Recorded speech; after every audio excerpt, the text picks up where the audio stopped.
Okay, so today on this podcast, we're going to be talking about the Avengers: Age of Ultron. We both went and saw that the other night, and overall, I thought it was a really good movie. What did you think? I thoroughly enjoyed it, especially every scene that had to do with the Hulk. And I kind of want to interject real quick and say that this is our inaugural podcast. This is our first shot at this. So Oh yeah. unprofessionalism is exactly what you can expect at this point. Yeah, probably depending on the editing prowess of either of us, there might be a lot of ums and ahs. Oh yeah, there's Yeah. ums and ahs to be expected. Yeah. But basically Maybe the goal. some sipping noises. Oh yeah, and some puffing noises probably when I grab my e-cig. Yes. I think that the point of this really is to give people that want to listen to us ramble, rambling. You know, like I listen to shit like this when I'm playing video games and whatnot, just kind of fill my head with background noise. Yeah, exactly.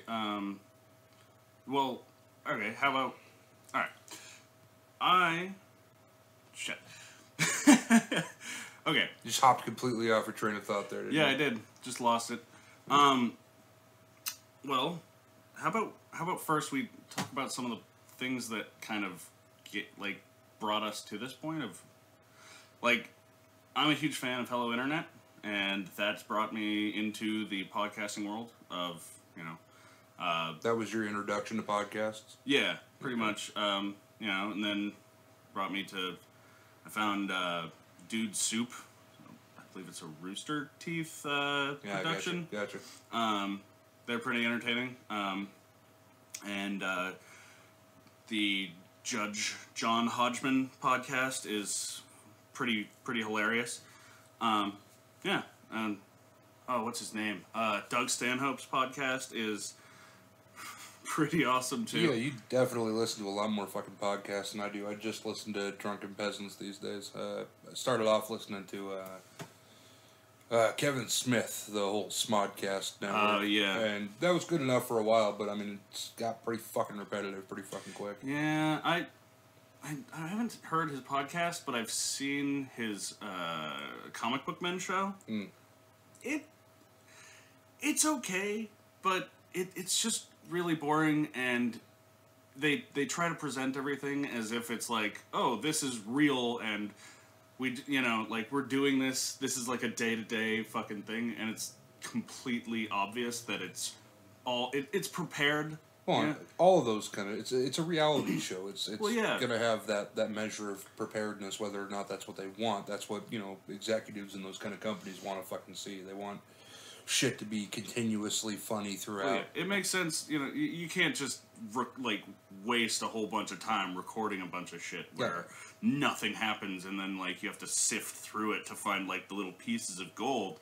But I would prefer a little less preparedness. Yeah, but I mean it's got airtime. Like here, I don't know what limits we can really have imposed on us as far as timing is concerned.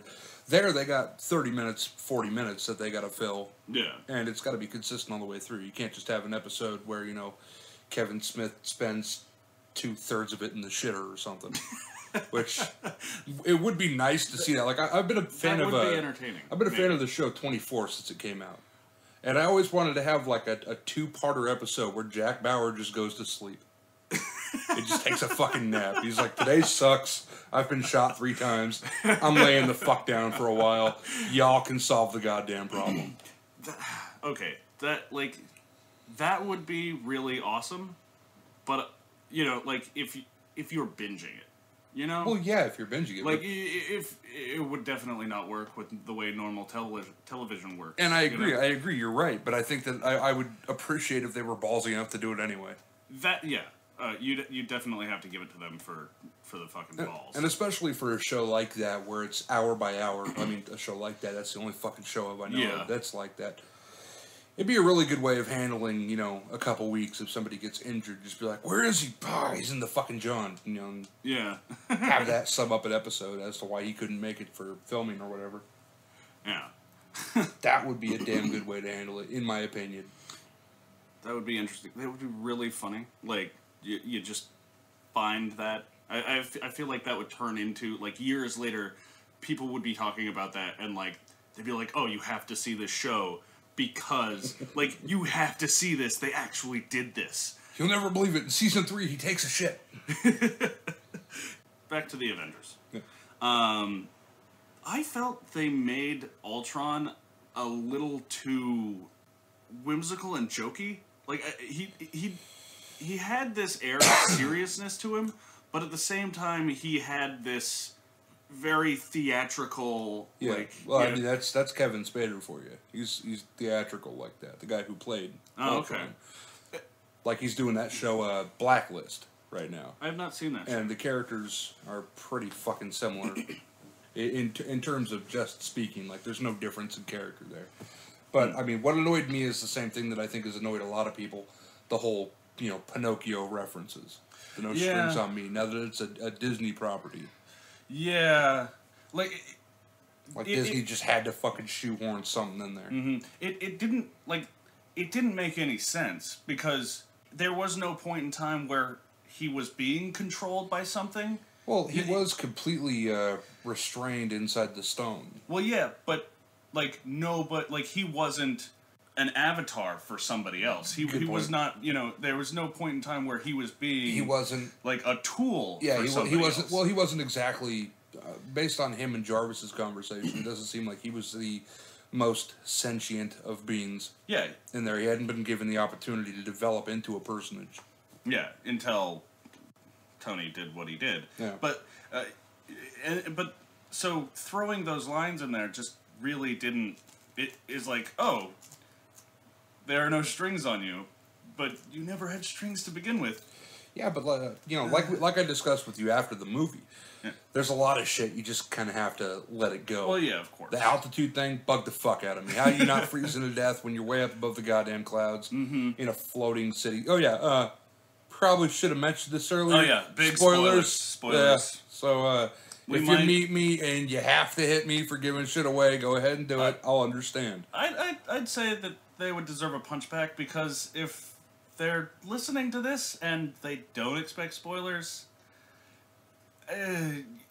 you're an idiot. I guess you do kind of have to take spoilers with a grain of salt when you go into a podcast. Yeah, you got to expect that somebody's going to give up something at some point. I mean, we could probably edit in like a big spoiler warning at the beginning of this. Yeah, but I mean, I am extremely lazy. Yeah, and that's a very powerful thing to contend with. Yeah. So that probably won't happen. So, oh yeah, y'all are fucked. Just to mention, Trapper will probably be the one editing the podcast. He might at some point teach me how to do some stuff, but I'm kind of an idiot when it comes to that. And he's much better. He's an idiot with a lot of things. I think that what I'll do is I'll teach him to the best of my ability how to handle this kind of program, so that I don't have to do it. Yeah, that'll probably be how that works. Yeah. We got a few topics today just to kind of keep on point and keep having shit to say. Yeah. Topics that Aaron here came up with. Kind of accumulated. Yeah, they might not be the best, but... Jumping off point, motherfuckers. Yeah. Jumping off point. Well, okay. I feel like there are a few more things to talk about with the Avengers. I really liked where you were going with the ending with the Hulk just going off in in the spaceship. Yeah. Like that would be really fucking awesome if he just kept going in the ship. Yeah. And it went to the whole Planet Hulk scenario. Yeah. That would float my boat. But that would kind of be... limit potential Hulk exposure in the next movies, and the Hulk's probably my favorite out of the Avengers. Very good point. Very good point. And I mean, Marvel put out their fucking movie release schedule for the next several goddamn years, and I don't recall seeing a independent Hulk movie on. No. I'm glad they didn't do an independent Hulk movie before the Avengers, because Well, I mean, they did too, but they weren't. Yeah, but they weren't. They weren't attached. No, they were the removed from the way that the rest of these movies have been attached to each other. I really like the way that they've done that. Like, they're doing something very different in the industry where they're turning it in this thing into a gigantic franchise series that nobody else has ever done that before. And Well, not in this country, at least. Like, I can't speak to other countries. Well, yeah. I have no experience, really, with too much of the foreign movies. I will say definitely not on this scale. Yeah, no. And, you know, fucking DC, I don't know the movie company that's doing their movies, but they're definitely trying to follow, but I feel like they're not going to hit the mark as well as they've been doing with the Marvel. DC has showed very much that they want to walk down that darker path of the human psyche. Yeah, they want to go to the more grim reaches. As to where Marvel is lighthearted and fun to watch. Yeah, DC I think has the potential to be telling a lot better stories. Yeah, it just, you know, with the Superman movie, like, which I enjoyed, by the way. I enjoyed it as well. It was just a very small story, you know? Yeah. Like, I feel like it's a good place to branch off of. Yeah, absolutely. But by itself, like, if we weren't expecting more movies coming from that, I feel like it would be kind of a disappointment. Yeah. Only in that aspect of it just being a really small story. Well, and being the same goddamn story. Yeah, again, exactly. It's just another fucking origin story. Yeah. And I think that the movie executives are finally starting to realize that people are getting fed up with fucking origin stories, seeing the same character come to fruition, every couple of years. Exactly. For the new Spider-Man movie, they're not doing that. They're just assuming they that cannot, because they're assuming you know how he became fucking Spider-Man. Just like it is fair. It was fair to to think that maybe in the early 2000s, in the 90s, the general public didn't know who these characters were. They might have like a vague idea, but they were, they didn't know, like, oh, Spider-Man was bitten by a radioactive spider. Like, they didn't know that. And, being as fucking nerdy as I have been throughout my life, I find it really hard to believe that a significant enough chunk of the population didn't know how Spider-Man became Spider-Man. Well, yeah. What was Spider-Man having been Spider-Man for so goddamn long? Yeah. I don't give a fuck if you're a nerd or not. You probably already knew how Spider-Man became the entity that it became. Yeah, but like. Now, on the other hand, I don't know shit about Ant-Man, so I don't mind I don't mind an origin story. I'm sure I'll probably get some shit for this, but I feel like Ant-Man's a relatively small character. Like, fuck you. I knew nothing about fucking Ant-Man. What? It's like the most bullshit pun you could have pulled right there. He's not that big of a character in the Marvel universe. He's not, he's not. He doesn't have a whole lot of weight. But yeah, I don't mind an origin story for that, because I have no idea. Especially when you throw out a movie for a character that seems obscure like Ant-Man. Yeah. Like I said, I don't know shit about Ant-Man. Yeah. Spider-Man? I know about Spider-Man. Yeah, even if I'm not the biggest fan of Spider-Man, still fucking know about Spider-Man. But, okay, so, speaking of not knowing shit about characters, at the end of the Avengers, most of the characters that they were like, oh, these are gonna be the new Avengers, I don't know or give a shit about these fucking characters. Yeah. They just seem generic, and, like, there are better characters to go off of, like, that have been Avengers to bring into the story, Yeah, but these are minor characters, other than the Vision. I mean, the Vision's not the most well-known character, but he is one of the more powerful characters. Yeah. Now, the other, I mean, Paul Bettany, he's a fairly well-known actor. He's been in a lot of shit. Yeah. The kid who played the Russian kid, he was in Kick-Ass. Yeah, I believe. Yeah, he was. So he was the main. There's a couple actors there who are pretty well established. Not extremely well established, but they're low enough on the tier that they could probably end up in that fucking Agents of S.H.I.E.L.D. show. Yeah, and that might be a good way of trying to tie in the Agents of S.H.I.E.L.D. to the movies. Well, like, from what I've heard, I've only seen the first season of Agents of S.H.I.E.L.D., but from what I've heard, the second season ties in very well to this movie. Okay. Well, I've watched the first 2 episodes. That's okay. I liked it. It's kind of slow, a little, like, it's okay. But the main reason I continued watching it is because it ties into stuff that's going on in the universe. Yeah. But I believe I heard from somebody that at the end of season 2, it's the story of them going and getting that the ship, the big carrier ship that comes and saves all the civilians at the end. The big shield ship. Yeah. All right. But another huge spoiler that I haven't noticed anybody has fucking leaked on the internet yet. You're welcome. Well, no. The Quicksilver, he's dead. They kill him in the movie. Yeah, but do they? Well, yeah, good point. I mean, they do have that doctor chick with the fucking technology. Exactly. And they did carry his body off. And he's the kind of character that, of course, they'd probably bring him back, and people would be like, "Oh, he lived." But like I could see them playing that angle up because these kind of movies always play that kind of angle up. But it's not a very well known character. So people might be like, "Oh, who's that? Oh, that's the fast guy from the other movie." Yeah. Okay. So what's Thor doing right now? Yeah. Just not having that much interest in the character. I didn't leave feeling very invested in the fucking character. Well, yeah, like I don't really care. Like none of them. It felt like they had introduced the Falcon before, like when they were in that party. Well, they had. In what? In Winter Soldier. Oh, God damn it! See, I haven't seen that one yet. Yeah. I need to see that. Like I said to you, there wasn't a whole lot about Winter Soldier that you would have really needed to catch. Yeah. For the Avengers too. Yeah. But he was one of the few things, like just a character. Mm-hmm.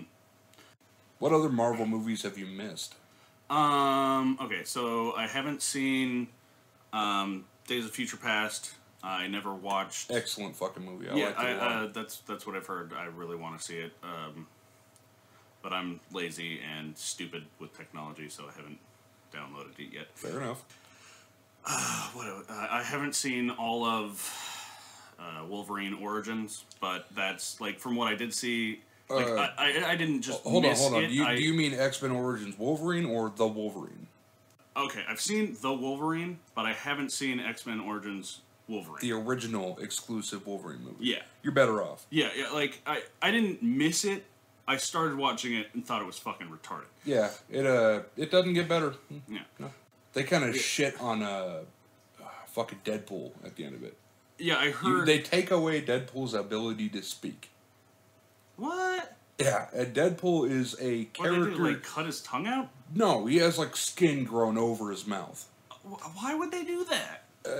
Because the people making that movie didn't know a goddamn thing about the comic books, I guess, or I didn't understand that the character's main asset is that he's a goddamn fucking lunatic comedian, basically. Yeah, like I've had to describe Deadpool to people before, and like my best way of doing it is like, okay, take Wolverine and Spider-Man, make him crazier and more vulgar, and just kind of kills things and throw all that together. Well, Wolverine is pretty goddamn proficient at killing things too. Yeah, that's not a bad way to kind of try to introduce people to the character's psyche.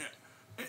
But like, what else haven't I seen? I don't know. I think that I don't know, everything about the Avengers 2, the things that I remember the most, because the Hulk's one of my favorite characters. They did a really good job with him. Yeah, the scene where they got to call in the Hulkbuster. Yeah. That was really fucking good. That was great. Really good. Just a nice, thorough fight, a proper fight with the Hulk. Yeah, like and the Hulk's a character that it's hard to have a proper fight. Oh with. yeah, I can't really think of too many people or characters that would be able to go toe to toe. Yeah. Thanos. Well, yeah, Thanos. I mean, but he's crazy supervillain. Just like I don't know if they I don't know if I jumped to another realm here. I think I don't remember which company it was. They had a comic back in the day called Pit. Oh, the Image. There you go. Yeah, Image Comics. Pit. All four of the editions that I've seen of like official Pit comics were drawn by the same guy who for quite a while drew the Hulk comics. Yeah, that makes sense. So, I mean, The it's characters basically are just very like a similar. smarter version of your standard Hulk. Yeah. So, that would be a good fight. That would, yeah, I feel like that would definitely be a good fight. Yeah, but what else do we got? Because we're just like stuck in a rut on comic movies. What other topics did you fucking prepare for us? All right. Okay, so let's all right. You want to go to games or you want to continue with movies? Yeah, dealer's choice. All right. Well, let's see. I'm iffy on the new Rainbow Six game, Siege. I personally couldn't. I don't think that I could give less of a shit. Yeah. I don't know jack about it. I never got into the other Rainbow Six games, despite people telling me they were great. But at the time, I didn't really have a liking of first person. Like, I was all about third person games. So whereas the other people wanted to play Rainbow Six, I was happy playing SOCOM. Yeah. Okay, so I've never been that into Rainbow Six games.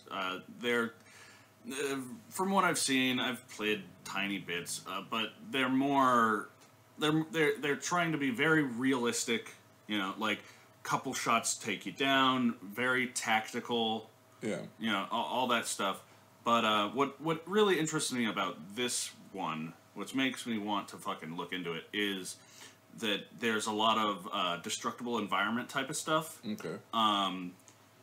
From what I've seen, there are like multiplayer game modes where you've got people that have hostages, and you've got a team going in to, you know, take them out, save the hostage. Not uncommon. But you've got like this big house that the fucking SWAT team starts outside of. They have to figure out ways in. They can fucking throw a rope, climb up to like the fucking roof, and go in through windows. They can put explosive on the wall and blow in a wall and like, you know, breach areas and things like that. Actual proper breaching. Yeah, and vice versa. The people that have the hostages, the bad guys, can reinforce doorways. Do like all sorts of things like that. Set up traps. Is this like a single player oriented, or is it strictly multiplayer? I've only seen multiplayer gameplay. Okay, I like single player experiences in games, but for something like this, where it would likely be almost exclusively multiplayer, like the last Battlefield game, more time was spent on multiplayer thinking than anything else. Well, like my biggest concern with those types of game is actually getting into a fucking lobby with people that want to cooperate, people that want to, play the game the way the developers have envisioned people playing the game. Because when you get into that kind of almost wartime role play aspect of it, that's when I find it to be the funnest. Yeah, exactly. But more often than not, you get some douchebag that's like, hey, grenade through the window. Like, what are you doing, dude? You just killed a hostage. What the fuck's your problem? Yeah, exactly. You got fucking people just running around doing their own thing when there are too many games that are trying to do this, like, they're trying to, like, force people into the teamwork thing, and there are too many people that are just like, well, they're either not going to play the game because it's very teamwork oriented, or they're just going to play the game and try to be the lone wolf. Yeah. And it sucks. Like, I play Battlefield a lot. So it sucks when you've got a teammate that's like, oh, I'm going to be a sniper. I'm going to have a fucking 14 times scope and go as far away from the battlefield as I possibly can and pick people off. And he's the only person that you can fucking spawn in on. So you've always got to, like, spawn and then run your fucking ass all the way to the battle. Yeah. And it's bullshit. And I want to knife them every time. You also have, like with the vehicles, like, you have, like, the guy jumps in the fucking tank and he just rolls off and you're like, what about me? Like, I can be your gunner. Come on, teamwork, motherfucker. Like, let's do this together. We can rack up more kills. I can keep you alive longer. Well, that's exactly what I'm talking about with these kind of games. There's always that really big chance that you're not going to have a proper teamwork effort. Even though you're on a team, you're not going to have proper teamwork effort. And I think that a lot of people jump into team lobbies because at least half the people in there won't be trying to kill them. Yeah. And, like, not because they're interested in actually, participating in a group effort to be victorious at the end of the fucking match. Yeah. Just because half the people aren't gunning for them, so there's less of a chance that they'll die frequently. Yeah. not a big PC gamer. I don't play PC games very often, if at all. I play on the PlayStation. It seems like teamwork and that kind of thing is a lot more prevalent on PC. I know you play PC games a lot more than I do. Yeah, but like I said, I tend to go for more single-player experiences. I have very small amount of actually playing online PC because I don't like to use things like Steam. Like Steam slows shit down for me. I seem like when I want to put in mods for some games, I'm limited when it comes to using Steam. Yeah. But if I just have it, in an installed folder and I have direct access to the files, then I'm fine. If I want to play something online, I'll get on the PlayStation and play it online. Yeah. But I mean, it's so fucking infrequent for me that I haven't bought anything for the PlayStation in quite a while. Mm-hmm. My multiplayer experience is very limited. I mean, I played Battlefield a lot, a little less frequently lately. It's just kind of, it's been out for over a year. Played the shit out of it. Unlocked everything, pretty much. I would have never played Battlefield online if you didn't fucking pick me up a copy of Battlefield, 3 back in the day? Yeah. I myself, I got online, the first time I played a game online, it was completely and totally by accident, and Brian couldn't believe that it actually fucking happened. Okay, to anybody who's not listening to this, that's local to us, we're in Portland, Oregon. Yeah. And I don't know, 8 years ago or something, I had an Xbox hooked up in here, Xbox 360, and I did not have money for the internet. But in the area that I live, they had put up transmitters, and it was part of a program called MetroFi Free. And MetroFi tried to put out free, wireless, internet connections for people around certain areas. In the end, it didn't work out. But while it was available, I had a cantenna, which is basically a Folgers can, a little bit of copper wire, and some fucking coaxial, hooked up to a wireless card in my computer. And I plugged the Xbox into the computer to do some media streaming, and just by fucking chance, somehow managed to get enough internet signal to get on Turok for like 10 minutes. Turok. And I could hear people speaking, but I didn't have a headset. So I heard them just being irritated by how suddenly I'm on one end of the map, then I'm on the other end of the map. So that was my first experience online. But what got me actually playing games online was Red Dead Redemption. I never played any of the... Like, I played a little bit of the game, but I never played any of the multiplayer. I enjoyed the multiplayer quite a bit, but I went into it as, a lone gun type of thing. And then, just by chance, ran across Roscoe R., who I've been playing games with for years now. Yeah, and I've definitely heard his name. Helped him fucking, take down some strongholds or whatever, and he got me into Modern Warfare 2. So that's when I actually got into the whole multiplayer thing. And the problem with it is that I got so fucking sick of buying map packs. Yeah. Like, I would probably still be playing that kind of shit frequently if I didn't have a problem with spending $15 every couple of months to get just a small handful of, tiny goddamn maps. Yeah, it's not worth the fucking money to me anymore. Speaking of map packs, God, I've very rarely played the Call of Duty series. The way they did their map packs is just ridiculous. You talking about the size of them? Well, like, the size of them and the just tiny bit of content that you get for all this money. Like, the map packs end up being more expensive altogether than the game was. Or at least as expensive. Yeah. But my biggest issue with it is when they started just recycling maps from older games. Yeah. It's like now you're not even exercising any creativity whatsoever. You're just getting people shit that they played back in the day, like, hoping that you can make a little bit of money on that nostalgia ticket. Yeah, you want to play this map again. Okay, why can't you just... Why do you have to, make a huge amount of money off of every little thing that you do? Yeah.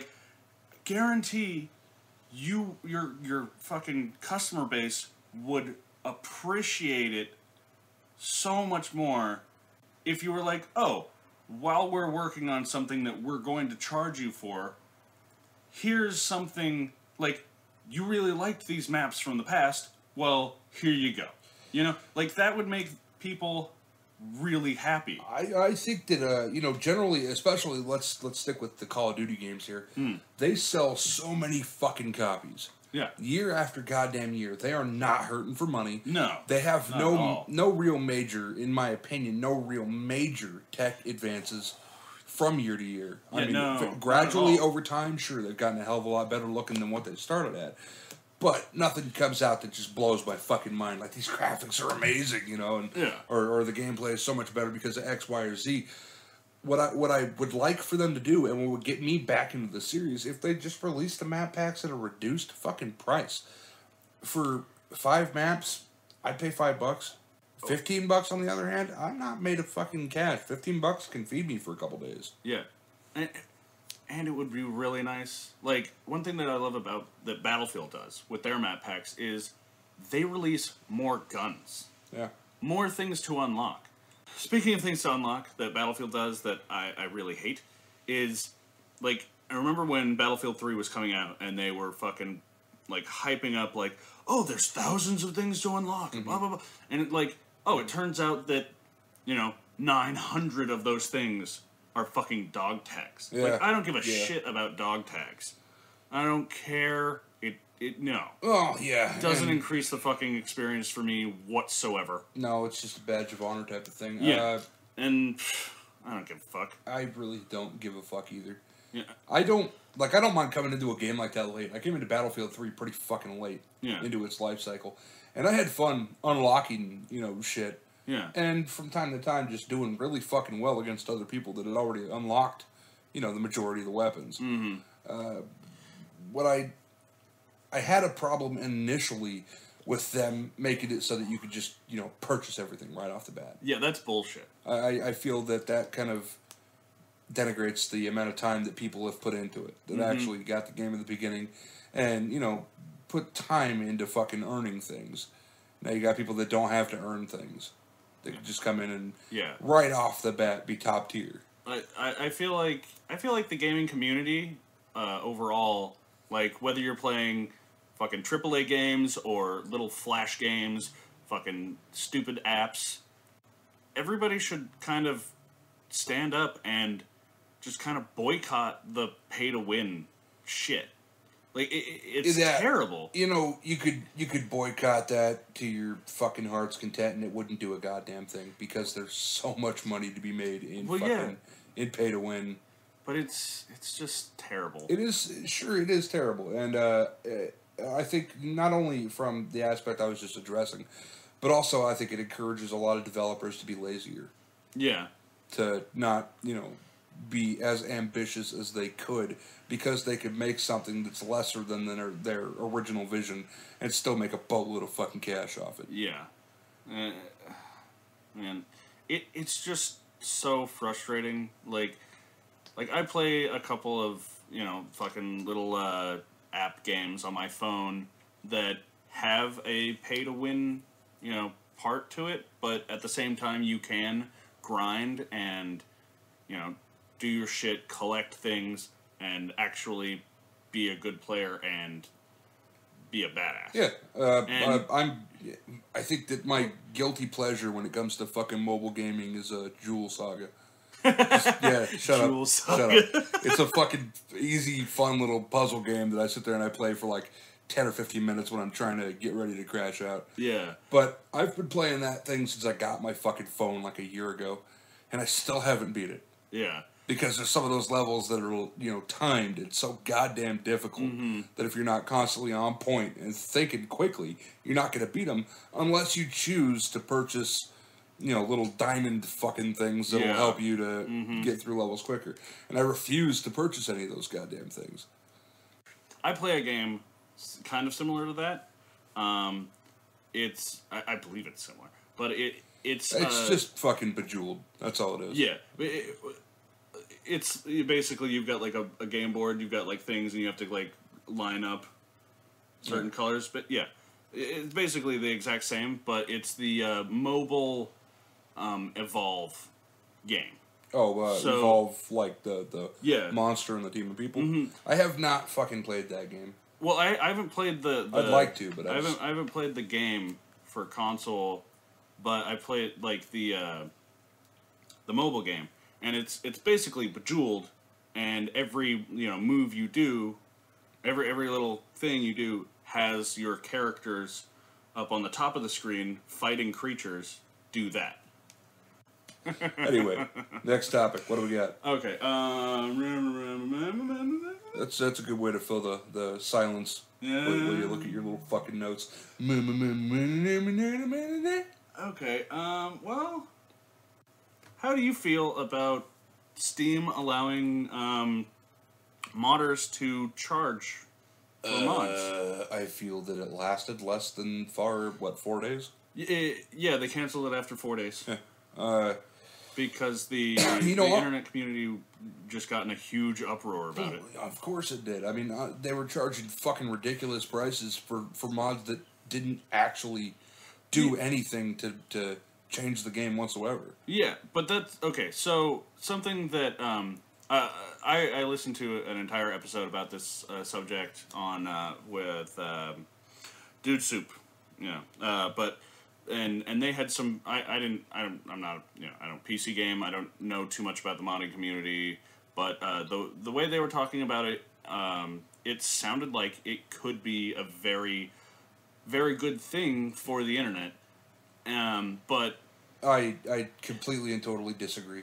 Well, When you allow people to set a price for mods, one, the people that were actually charging for mods weren't making much off of the actual mod sales. The majority of that went to Steam and the game developer.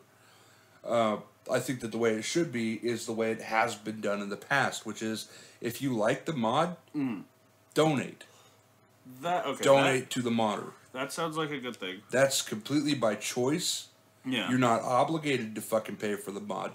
I've done, I haven't uploaded that many mods to the Nexus, but I've been modding for Skyrim. I've been modding for the Elder Scrolls since fucking Oblivion. Since I first got a copy of Oblivion for the PC, I've been doing texture mods. And I've never even considered charging for texture mods. On the other hand, if somebody donated money to me for doing texture mods, every bit that they donated would have gone straight toward a new interface for the computer so I could do better texture mods. Because trying to draw something with a fucking rollerball mouse is a bit of a pain in the ass. But I never ever once sat down thinking, ooh, I could make some money off this. I did the mods because I wanted to do the mods. Yeah. I saw a shield that could be better. Yeah. If the textures were a little better. Or like the Blooded Targe in Skyrim, the shield with the spikes on it. Yeah. Took that, cleaned it up, put some nice rosewood on it, cleaned up the spikes, got the blood off, made new normal maps for it, and uploaded it. Why? Because I wanted to. Yeah. I couldn't even have put a price on it. I wouldn't have even known where to fucking start. And even if I had the option of putting a price on it, I wouldn't have. I like the idea of making it so somebody that puts a lot of time and effort into something they love, setting up a world where they can possibly turn that into a living. Well, and like that would be like, could you imagine how awesome that would be if you could? I don't want to sound entirely like a dick for saying this, but if you want to turn making textures and models for video games into a living, get a job at a fucking video game company. Well, yeah. I mean, I personally would love to do that. I just seem to lack the ambition to try. Yeah. But the way it is now, where you can donate, you can choose to donate, I think is the best way to go. That I didn't know that you could donate. Yeah. And that you could accept donations. Yeah. That seems really awesome. And that way, I mean, the proceeds of the donations go to the fucking modder. Yeah. They're not divvied up between a parent company and a game development company before that person who actually did the work gets a piece. Yeah. It goes straight to the person who took their time and put their work into it. And some of the model people, the people that make new models and shit, thoroughly fucking impressed, and I have no problem donating a couple bucks to them for the efforts that they've put in, because I can't personally do as good a job as they did. Yeah. Textures, I've had some textures where I've spent, 12 hours drawing something, scanning something in, trying to find a way to make that drawing fit well onto the thing that I'm modifying, and then uploading it. Yeah. And my only hopes is that other people enjoy it. Yeah. Since you have been modding, have you gotten, good reviews? Like, people like what you're doing? And yeah, but I mean, I tend to go for more humorous things, and on a couple of occasions I've actually taken requests. Mm-hmm. Like, I only have 4 mods up on the Nexus right now, and I think they're all texture mods. But one of them was so fucking simple, and this kind of goes back to what we were talking about originally with this topic. I did a mod called Grillington, where I took the generic skeletal textures out of Skyrim for skeletons and gave them all gold teeth. Right? Now, my enjoyment out of this mod, like, I didn't even fucking use the mod. I used it for a little bit and was like, this is ridiculous. I put it back, I left it up on the Nexus, and I got comments like people wanting me to see if I could find a way, or see if I could find somebody who would be willing to make a mod so that when you kill a skeleton, you could remove the gold teeth. that would be really pretty awesome. Yeah, and the gold teeth could be like a currency type of thing. Yeah. Another person recommended putting giant, like, there was a mod had just come out at that time where coaches were mobile. So you could see horses and coaches, travel on the roads. It was jankety as fuck at the time. It's gotten a lot better since. I didn't make that mod, by the way, just to clarify. Yeah. But somebody recommended using that mod with my mod to have the skeletons riding on that and put big fucking rims on the coach. So you got like gangsta skeletons fucking roaming around Skyrim. But I mean that's what I got enjoyment out of it for. Yeah. Like, just doing ridiculous but things that would the way that it goes back to what we were talking about earlier is recently with the whole being able to charge for your mods. That's the kind of thing that somebody could have uploaded and been like $40. Yeah, see that. And the reason why they would have put such an outrageous goddamn price like that, other than just to be a dick, is because of the amount being taken by Steam and the amount being taken by Bethesda. Yeah. That way they actually get something out of it, even if it was like fucking $5 to $7. Yeah, I don't feel like Steam should be getting anything out of it, or Bethesda. I mean, they're, neither of them are doing any work.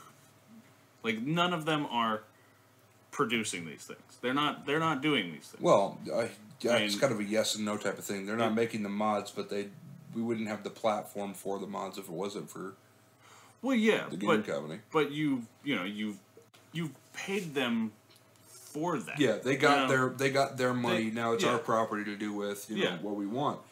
Especially in the case of Bethesda, because Skyrim came out at about 5 gigs after install, which for a PC game at the time, then even, especially now, is a pretty fucking small game. Yeah. That tells me that the game wasn't that loaded with shit. I mean, it had a good amount of content to it, but I think that Bethesda recognized after seeing, all the mods for Morrowind and all the mods for Oblivion and even mods for Hammerfall, that they knew that the modding community was going to pick up the ball and run with it. They knew that everybody was going to go to town on it and just make their game better. In so many different fucking ways. I mean, the mods that are available out there are mind-blowing when compared to what the game is originally. Yeah.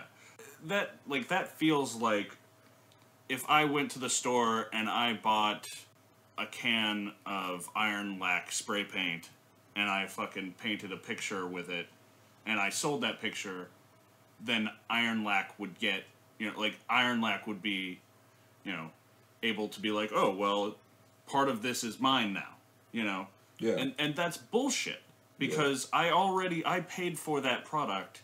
I paid for the tools that I used to create a piece of work. Yeah. And nobody should get any of that other than me. And they shouldn't have done it the way they did. No. Not at all, and that's why it didn't last. Yeah. And I can completely see that part of the argument and completely agree with that. Like, that's bullshit. Like, that's not the way it should have been. It was, it was something to try. Yeah. Sometimes negative feedback is some of the best feedback. Well, yeah. I remember a conversation about the same subject where positive feedback trends to 0 because, a bunch of people can like something and they'll, tell you, like, it pretty much is like hearing the same thing over and over again. But when you hear things that people don't like about something, that's always going, well, not always, but it's going to be more useful looking at all these different things because people aren't going to, they're going to be like have these little tiny things that they can just they're going to pick it apart and find these things that they don't like and tell you, and it's more useful. Yeah. I don't know. I think I might have nodded off while you were talking there for a second. Yeah, I was kind of rambling a bit. You got another topic you want to pick out? All right.